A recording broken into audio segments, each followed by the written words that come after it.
Vamos a la sala Amome, donde se desarrolla la cuarta sesión ordinaria de la Comisión Especial encargada del seguimiento y formulación de propuestas para la mitigación y adaptación del cambio climático. Está presente la ministra del Ambiente. Han sido innovadores por los ejemplos que le hice, señor, de generar espacios también lúdicos para que las señoras puedan venir con sus niños y no se sientan limitadas de trasladarse porque no pueden dejar a sus bebés en sus casas. Han venido a las reuniones, tanto en sus provincias, en sus regiones, como en Lima, con sus niños, para poder que ellos también tengan un espacio tranquilo, donde a veces si ellas se sentían incómodas que fueran a llorar o no, la verdad es que no, habían todas las oportunidades y todo lo que necesitaban para poder expresarse como querían.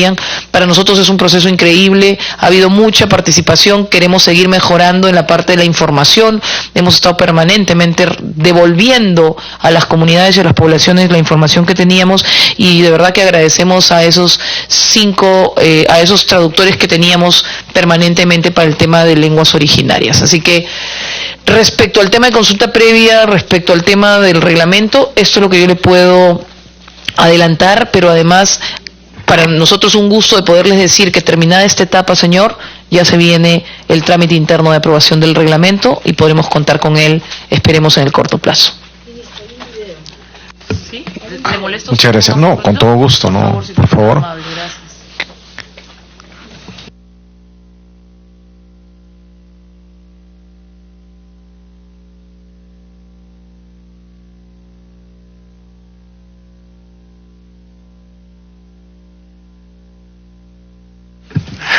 Bueno, felicitarla en todo caso por la aprobación y el arduo trabajo que han tenido dentro de la previa aprobación del reglamento, ¿no? La aprobación.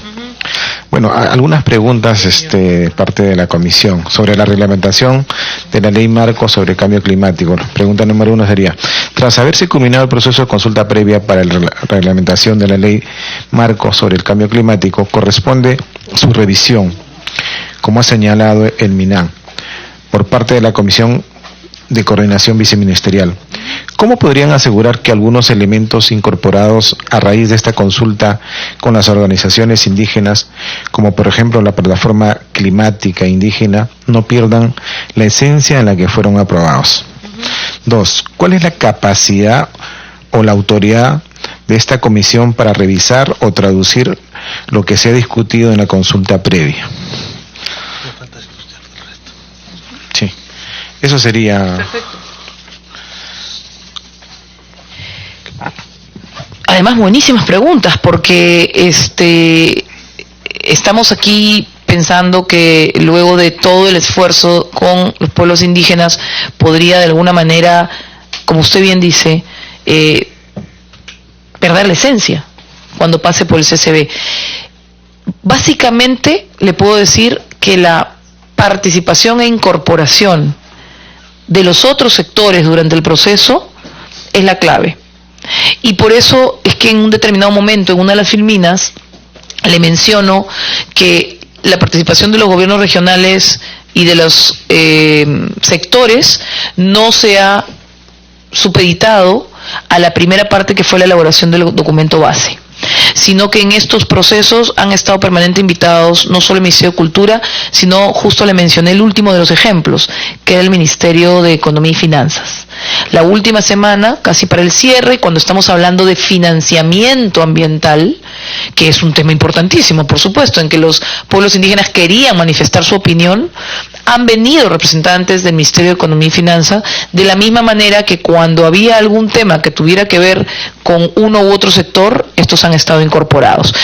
Solo un temita puntual: sabemos, por ejemplo, que ya en el marco macro del reglamento casi todos los sectores están involucrados.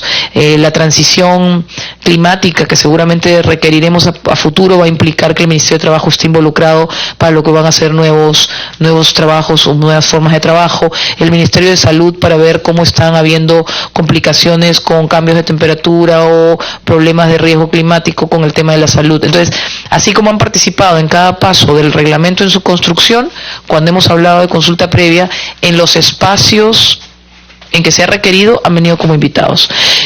Sin embargo, igual yo tomo nota de esto, porque le puedo asegurar que parte de lo que vamos a conversar en el CCB es recordar que todos han estado participando del proceso y que la esencia está ahí. Como gobierno no solamente es el Ministerio del Ambiente con las poblaciones indígenas, ha sido Ministerio del Ambiente, Ministerio de Cultura y cada uno de los sectores que estuvieran involucrados, invitados y participantes. Entonces, pero muy buena pregunta.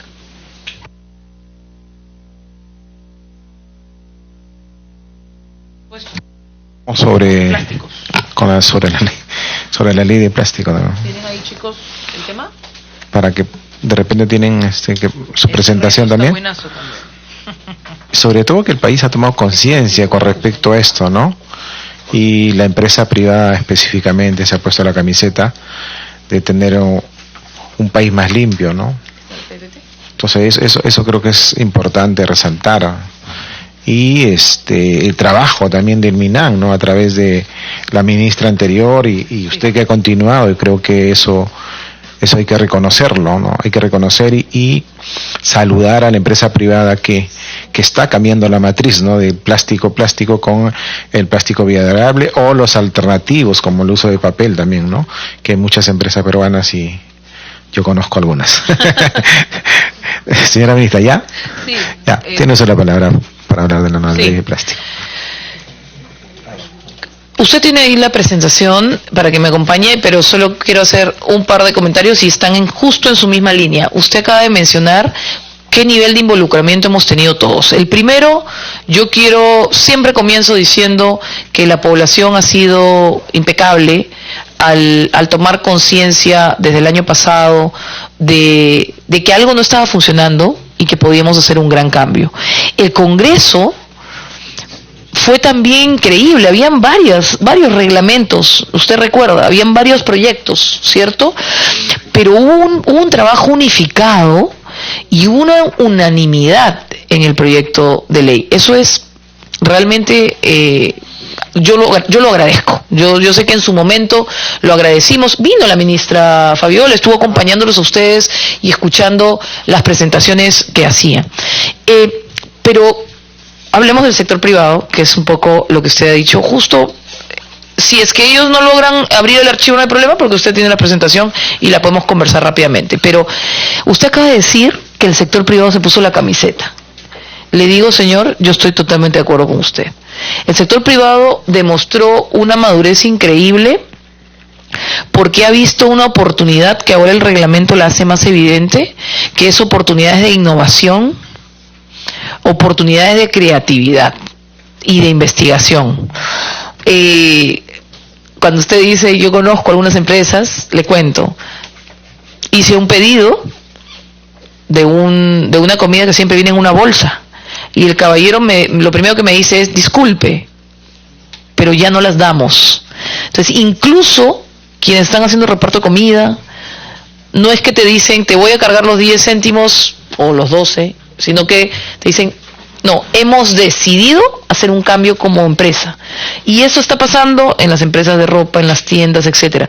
Muchas de ellas ya ni siquiera te están diciendo, ¿y usted quiere la bolsa y quiere que se la cobre? Sino que están diciendo, mi política es que yo estoy optando por papel o dártelo directamente. Y eso me parece realmente buenísimo. Le cuento, ya tenemos aprobado el reglamento. Fue un reto buenísimo que a fin del año pasado el Congreso promulgara la ley. Nuevamente nos dieron ustedes esta oportunidad de contar con un periodo corto para reglamentarlo. Es algo que se ha identificado desde el Congreso. Hay muchas leyes no reglamentadas.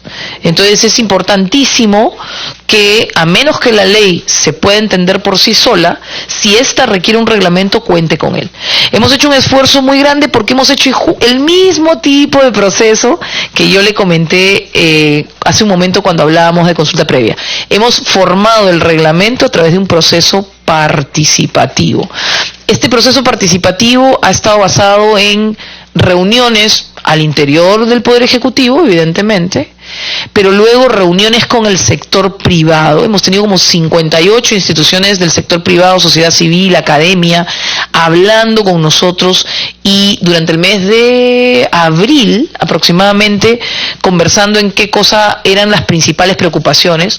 usted debe recordar que al inicio, no solamente cuando se iba a dar la ley, sino cuando el reglamento estaba por construirse, la principal preocupación era puestos de trabajo, cómo voy a hacer este cambio, habrá algunos problemas con mi personal, y hemos visto que en esta transición no estamos teniendo esos problemas. Hemos tenido durante mayo talleres descentralizados, como 4 talleres descentralizados en Arequipa, Tarapoto, Trujillo, Huancayo, con nuevos aportes, nuevos comentarios, todos ellos acogidos, y tuvimos una prepublicación en junio. Pudimos haber pensado que con eso terminaba todo, pero no. Esta prepublicación, a pesar de los talleres llevados a cabo, a pesar que teníamos ya 6 meses de trabajo en el reglamento, seguían implicando aportes por parte de la sociedad civil. Los hemos analizado, los hemos incorporado, mejorado el reglamento en aquello que era factible de mejorar, y iniciamos nuestro trámite de impacto regulatorio, o sea, lo que usted está mencionando del CCB, etcétera, a partir de julio. Ha sido un gusto que en el sector público también se haya considerado fuertemente la necesidad de contar con el reglamento, así que rápidamente el 23 de agosto ya teníamos el reglamento publicado. Un único comentario previo a mencionarle algunos aspectos relevantes. Todo un año de trabajo de la sociedad civil, un congreso que unánimemente aprueba a fin del año pasado la ley, un gobierno nacional, regional, hasta municipalidades que deciden sacar normas internas.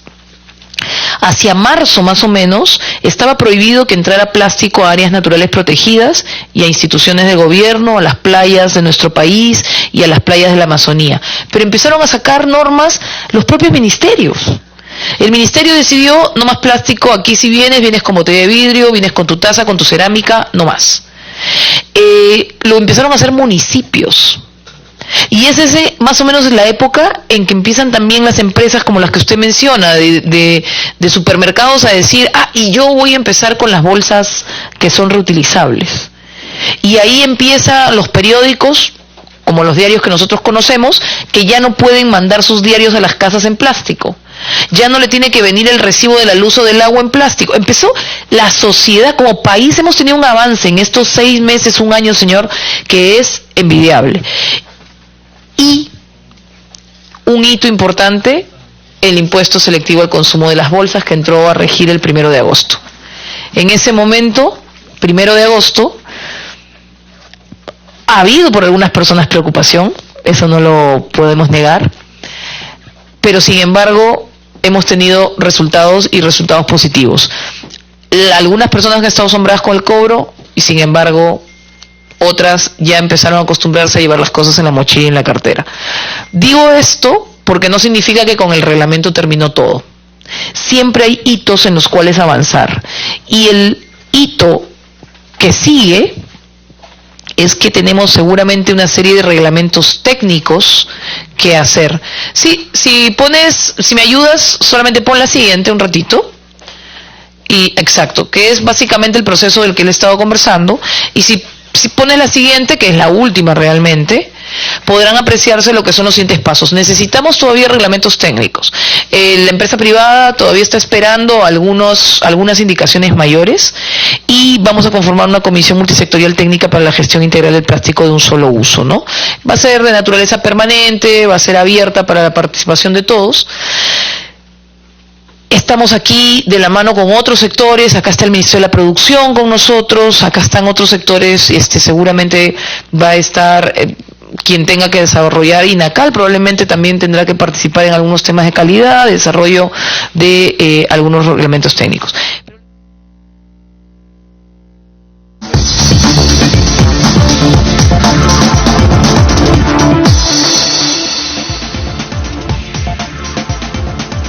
Bien, hace unos momentos el presidente del Congreso, Pedro Lechea, ingresó a Palacio de Gobierno para participar del Consejo para la Reforma de Justicia en la sede del Ejecutivo, donde también participan, por cierto, además del jefe de Estado Martín Vizcarra, el presidente del Poder Judicial, José Luis Lecaros, ¿no? Hay que señalar que previamente Pedro Olechea había dado un pronunciamiento en Pasos Perdidos del Congreso de la República, donde señaló que aún está a la espera de que el presidente de la República responda a la carta que él entregó el viernes a la 1:07 de la tarde, ¿no? Una carta que dejó en Palacio de Gobierno solicitando formalmente una reunión personal.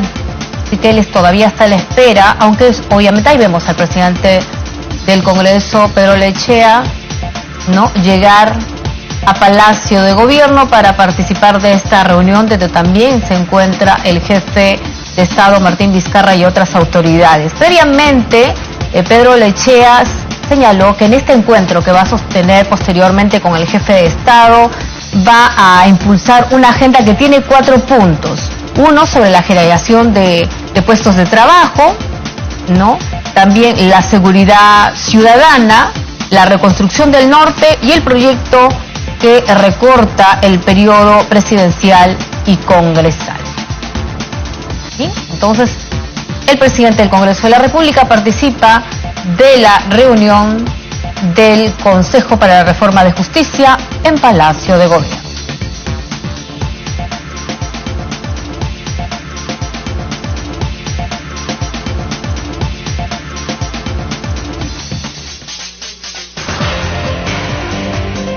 Bien, nuevamente nos vamos a la sala MOME, donde sigue respondiendo las preguntas de esta comisión especial la ministra del Ambiente. Y se podía hacer un trabajo de este tipo.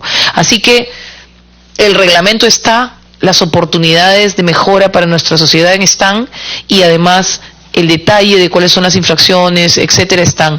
Nuevamente lo digo acá porque lo creo: cuando se establecen infracciones y sanciones, por supuesto que son para hacerlas cumplir. Pero en este caso en particular, porque mucha gente lo dice en las redes, no se trata de que si tienes el dinero puedes contaminar. Acá el tema es, no se trata de que cuesta 10 centavos y yo tengo los 10 centavos para comprarlos. Se trata de cambiar de conducta. Así que yo creo que con el reglamento se va a poder hacer. Muchas gracias. Muchas gracias, ministra. Yo creo que continuamos y después con las preguntas, no, pero mejor las preguntas para de una vez terminar conforme empezamos con la otra. Dos preguntas nada más. ¿Qué dificultades o resistencias del sector privado en los comercios o en la ciudadanía ha venido encontrando con la promulgación de la ley que regula el plástico de un solo uso? Y la segunda pregunta sería, si bien la ley que regula el plástico de un solo uso y su resistente reglamento constituye un grave avance en materia de descontaminación y creación de la conciencia ambiental, todavía persiste el problema de contar con una adecuada política de manejo de desechos, pues buena parte de estos siguen arrojándose en ríos y mares o botaderos informales, en medio de una tremenda informalidad y la falta de control. ¿Cómo se observa el MINAN?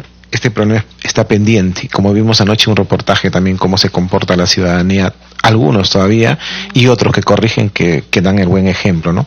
Estas dos preguntas puntuales, ministra. Y respuestas puntuales. Cuando hablo de dificultades y resistencias del sector privado, les soy honesta, en esta participación abierta que hemos tenido con ellos, han manifestado sus preocupaciones, pero también han manifestado sus aportes.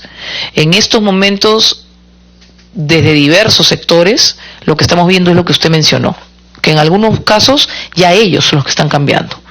¿Por qué? Porque el consumidor está cambiando. Entonces, la verdad es que por ahí no hemos tenido algún tipo de dificultad puntual. Sí sé que hubo una asociación de pequeños productores que se conformó hace poco, que estaba preocupado, pero como en todos nuestros casos, las puertas están abiertas al Ministerio para que sus consultas o dudas sean absueltas y canalizadas como tienen que ser, así que no hay ningún problema. Pero esta segunda pregunta, que sabemos usted y yo que escapa propiamente del reglamento de plástico, es crucial porque es parte de toda esta campaña de Perú Limpio que está llevándose a cabo.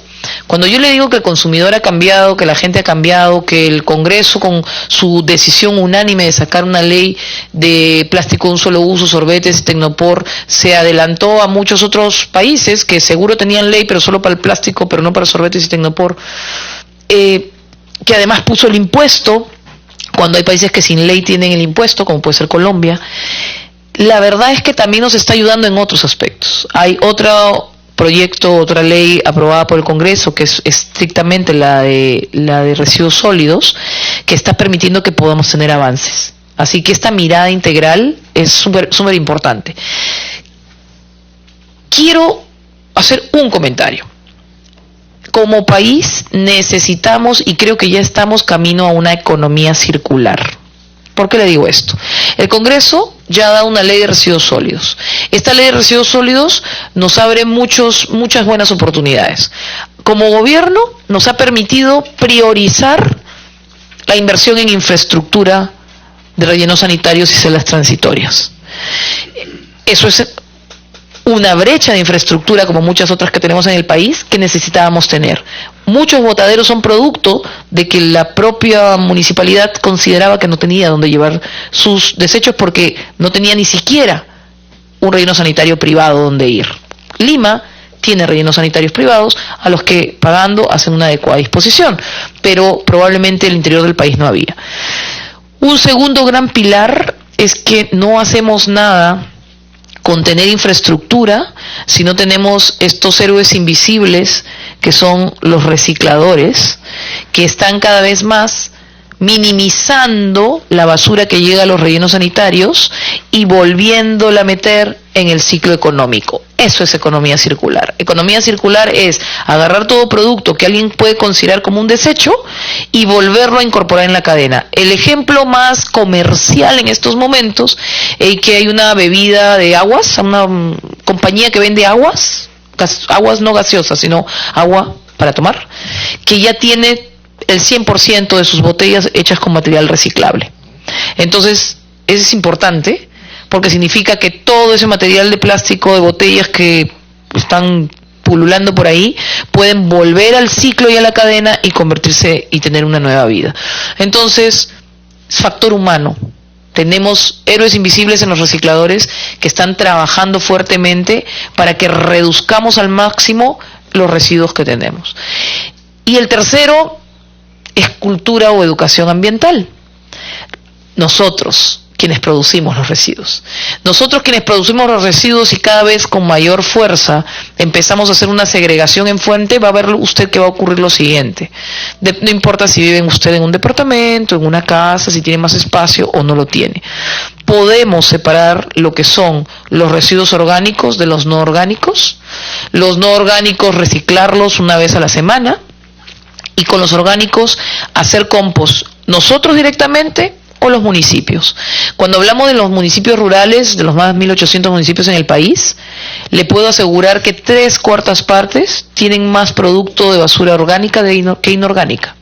Por supuesto, estamos absolutamente concentrados en Lima con una alta basura inorgánica, pero si usted va al resto del país, lo que va a ver es una mezcla de mala disposición de residuos. ¿Y qué termina ocurriendo? No importa si estamos en la Amazonía o en las zonas soltandinas o en la costa, termina llegando a nuestros ríos y a nuestro mar. Y eso es inaceptable porque los niveles de contaminación, porque una pila cae al agua o porque el plástico llega al mar y malogra nuestras especies marinas, es inaceptable. Entonces, sí, señor, es un gran avance el reglamento, vamos a seguir trabajando con ello, pero en paralelo, rellenos sanitarios y celdas transitorias, cierre de botaderos que están generando focos de infección a nivel nacional, apoyo por parte de estos héroes invisibles que son los recicladores y de la mano con los municipios y educación, mucha educación ambiental. Cuando hablé de los recicladores como héroes invisibles, van de la mano con los municipios. Los municipios, por ejemplo, ahora algunos que ya tienen unos hermosos y modernos rellenos sanitarios están preocupados por el cobro de arbitrios. Y lo que estamos haciendo es ayudarlos porque el cobro de arbitrios se puede hacer con la luz o con el agua. Con lo cual, la gente cuando paga su recibo, es un solo recibo.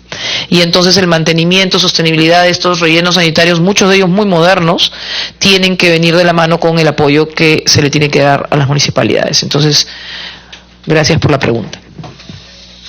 Ok, muy bien, viceministra. Entonces, el Parlamento sí.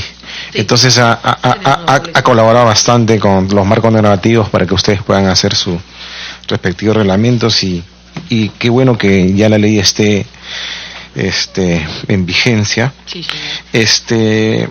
Nosotros en el tuvimos una campaña como Comisión de Cambio Climático y algunos voluntarios jóvenes. Nos personamos a La Victoria el primero a las 8 de la mañana, en este año primero, mientras la gente estaba durmiendo de la celebración, un grupo de jóvenes como, no me acuerdo si eran 60, 50, 40, ¿no? Por ahí, ¿no? Una campaña para poder limpiar, ¿no?, las calles de La Victoria, y nos chocamos con una persona que reciclaba, ese héroe anónimo que usted lo llama, y estaba separando, ¿no? Y tal es así que los jóvenes que nos estaban apoyando en la limpieza automáticamente se conectaron con ellos y empezaron a separar todos los residuos que nosotros encontramos en las calles, barriendo las calles, y fue una bonita experiencia, y que los jóvenes y la sociedad está entrando a este ritmo del cambio. Yo sé que el cambio es muy difícil, la sociedad es resistente al cambio, pero creo que en ese sentido sí se está apoyando bastante, y me da mucho gusto también que usted reconozca que el Parlamento está colaborando con el desarrollo del país, específicamente en este sector. Esperamos que todos reconozcan ese trabajo también. Muchos no reconocen ese trabajo o no se difunde también. Ahora finalmente vamos al último tema que nos ha traído, de los incendios forestales, y tiene usted la palabra, ministro.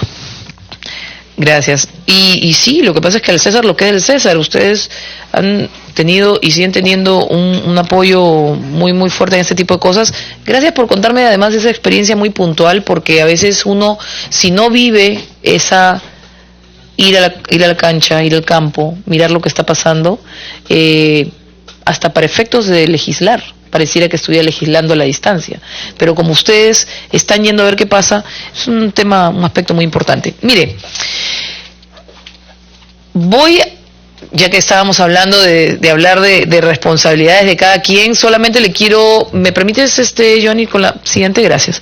Solamente le quiero decir que vamos a hablar de estos 5 temas respecto a incendios forestales, ante la preocupación que ustedes estuvieron manifestando en la carta, porque si bien ahorita yo voy a hablar desde el Ministerio del Ambiente, sí me gustaría mencionar en general el rol que como gobierno, como Estado, hacemos de manera conjunta, y usted también mencionó el comentario o la nota que hubo anoche.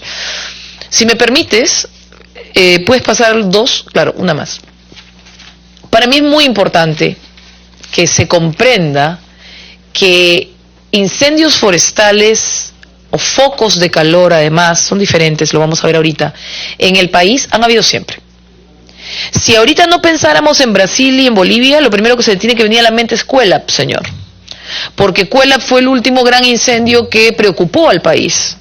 No sé si usted recuerda que decían, Dios mío, un incendio forestal que puede estar llegando a la Ciudadela, vamos a ayudar con todo. Lo que ocurre es que a nivel nacional en estas épocas hay incendios forestales. Que estos se intensifiquen en algún momento en particular y por alguna situación, por este cambio climático, por este mayor calor, es probable. Pero siempre los hay y para nosotros es muy importante mencionarlo. Lo que se ve muy poco ahí, pero se lo voy a dejar yo en la presentación, es que usted puede eso verlo por internet, pero es importante entender que cuando en internet usted ve un punto de calor, no necesariamente es un incendio.